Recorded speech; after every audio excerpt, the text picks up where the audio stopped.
కార్తీక పురాణము 6వ అధ్యాయము. దీపదాన విధి మాహత్యము. ఓ రాజశ్రేష్ఠుడా, ఏ మానవుడు కార్తీక మాసము నెల రోజులు పరమేశ్వరుని శ్రీ మహావిష్ణువును పంచామృత స్నానము చేయించి కస్తూరి కలిపిన మంచి గంధపు నీటితో భక్తిగా పూజించునో అట్టివానికి అశ్వమేధ యాగము చేసినంత పుణ్యము దక్కును. అటులనే ఏ మానవుడు కార్తీక మాసమంతయు దేవాలయమునందు దీపారాధనము చేయునో వానికి కైవల్యము ప్రాప్తించును. దీపదానమును చేయుట ఎట్లనగాన పైడి ప్రత్తి తానే స్వయముగా తీసి శుభ్రపరిచి ఒత్తులు చేయవలేను.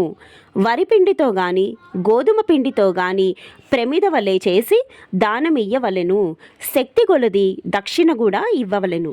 ఈ ప్రకారముగా కార్తీక మాసమందు ప్రతిదినము చేసి ఆఖరి రోజున వెండితో ప్రమిదను చేయించి బంగారముతో ఒత్తిని చేయించి ఆవు నెయ్యి నిండుగా పోసి వెనుక చేసిన ప్రకారముగా గోధుమ పిండితో ప్రమిదను చేసి ఆవు నెయ్యి పోసి దీపమును వెలిగించి ఈ నెల రోజులు దానము చేసిన బ్రాహ్మణునికే ఇది కూడా దానమిచ్చిన ఎడల సకల ఐశ్వర్యములు కలుగుటయేగాక మోక్షప్రాప్తి కలుగును.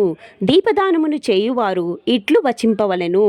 సర్వజ్ఞానప్రదం దివ్యం సర్వసంపత్ సుఖావహం దీపదానం ప్రదాస్యామి శాంతిరస్సు సదామమ అని స్తోత్రం చేసి దీపదానము చేయవలెను. దీని అర్థమేమనగా అన్ని విధముల జ్ఞానము కలుగజేయునదియు సకల సంపదలు ఇచ్చినదియగు ఈ దీపదానమును చేయుచున్నాను, నాకు శాంతి కలుగుగాక అని అర్థము. ఈ విధముగా దీపదానము చేసిన తరువాత బ్రాహ్మణ సమారాధన చేయవలెను. శక్తి లేని ఎడల 10 మంది బ్రాహ్మణులకైనను భోజనమిడి దక్షిణ తాంబూలములను ఇవ్వవలెను. ఈ విధముగా పురుషులు గాని స్త్రీలు గాని ఏ ఒక్కరు చేసినను సిరి సంపదలు విద్యాభివృద్ధి ఆయుర్వృద్ధి కలిగి సుఖింతురు. దీనిని గురించి ఇతిహాసము గలదు, దానిని వివరించదను ఆలకింపుమని వశిష్ఠుడు జనకునితో నిట్లు చెప్పసాగెను. లుబ్ధి వితంతువు స్వర్గమునకు ఎగుట. పూర్వకాలమున ద్రవిడ దేశమునందొక గ్రామమున నొక స్త్రీ గలదు.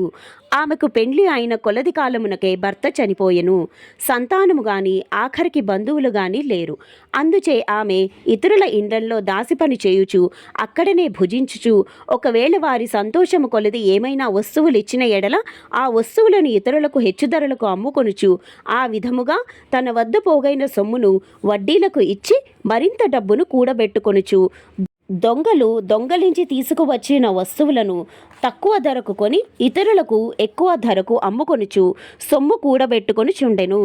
ఈ విధముగా కూడబెట్టిన ధనమును వడ్డీలకిస్తూ శ్రీమతుల ఇళ్లల్లో దాసీ పనులు చేస్తూ తన మాటలతో వారిని మంచి చేసుకుని జీవించుచుండెను. ఎంత సంపాదించిననేమి ఆమె ఒక్క దినము కూడా ఉపవాసము గాని దేవుని మనసారా ధ్యానించుట గాని చేసి ఎరుగదు. పైగా వ్రతములు చేసేవారిని తీర్థయాత్రలకు వెళ్లేవారిని చూచి అవహేళన చేసి ఏ ఒక్క బిచ్చగానికి పిడికెడు బియ్యము కూడా పెట్టక తాను తినక ధనము కూడబెట్టు చుండెడిది. అటులా కొంతకాలము జరిగెను.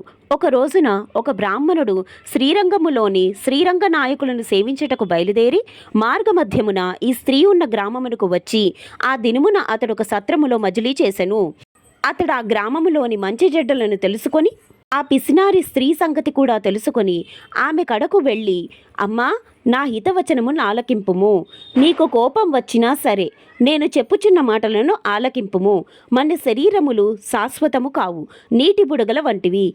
ఏ క్షణములో మృత్యువు మనలను తీసుకొని పోవునో ఎవరూ చెప్పలేరు.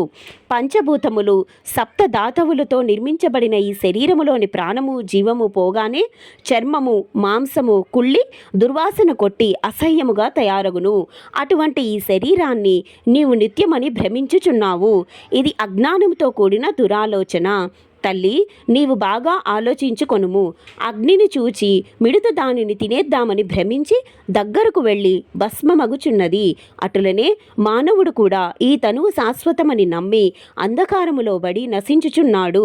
కావున నా మాట లాలకించి నీవు తినక ఇతరులకు పెట్టక అన్యాయముగా ఆర్జించిన ధనమును ఇప్పుడైనా పేదలకు దాన ధర్మములు చేసి పుణ్యమును సంపాదించుకొనుము.